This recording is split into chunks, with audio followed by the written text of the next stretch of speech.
Welcome to this biography video. We hope it is informative. Check the description to find differentiated lesson sheets as well as links to other lessons to be used at school or home for educational purposes. Be sure to click on like and subscribe to this channel to receive more content like this. Hello, my name is Albert Einstein. Let me tell you about myself. Here is what I'd like you to remember about me. I am considered by many to be the father of modern physics. I was born in the Kingdom of Württemberg, part of the German Empire, on March 14, 1879. I was born into a Jewish family. My father's name was Hermann Einstein, and my mother's name was Pauline Koch. My dad worked as a scientific utility salesman and electrician, while my mom was a housekeeper. When I was just a baby, in 1880, my family packed up and moved to Munich. That's where I spent my early years. Then, when I turned 15 in 1894, we made another big move, this time to Italy. We first settled in Milan and a few months later in Pavia. At the age of 5, I started attending a Catholic elementary school in Munich. I went there for 3 years. Then, when I turned 8, I switched to the Louisville Gymnasium, where I continued my studies in primary and secondary school. At the young age of 12, I taught myself algebra and Euclidean geometry. After finishing school, I spent 2 years searching for a teaching job, but unfortunately, I couldn't find one. Finally, I landed a position as an assistant examiner at the Federal Office for Intellectual Property, which is part of the Patent Office. In January 1903, I got married to a woman named Mileva Mary. Together, we were blessed with 3 children, Liesl Einstein, Hans Albert Einstein, and Edward Einstein.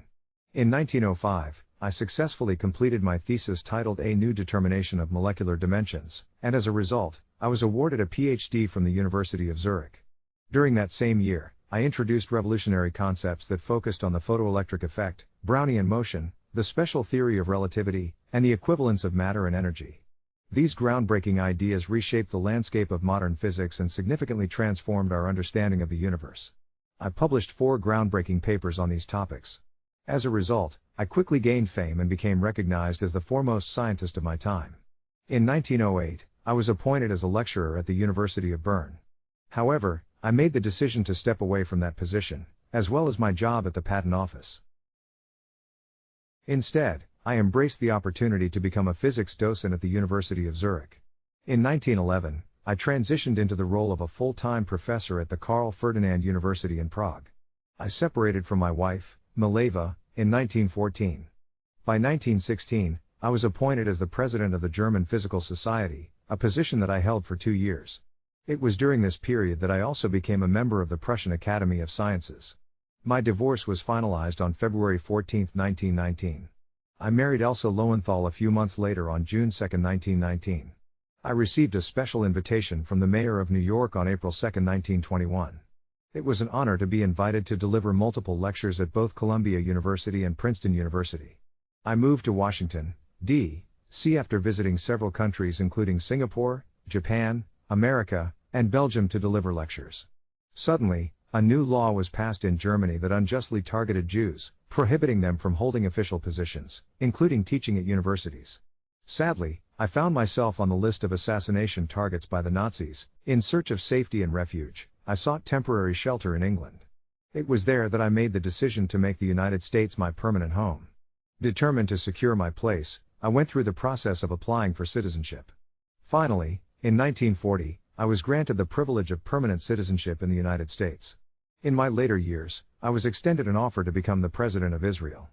But I declined, as I believed I lacked both the aptitude and experience required for such a significant role. It was in 1921 that I had the privilege of being awarded the Nobel Prize in Physics, recognizing my contributions to the field. In 1929, I was bestowed with the Max Planck Medal by the German Physical Society in Berlin, a moment that filled me with gratitude.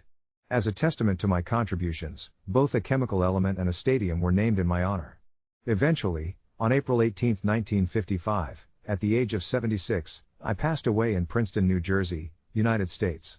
My journey may have come to an end, but my legacy as a physicist and thinker continues to inspire and influence future generations.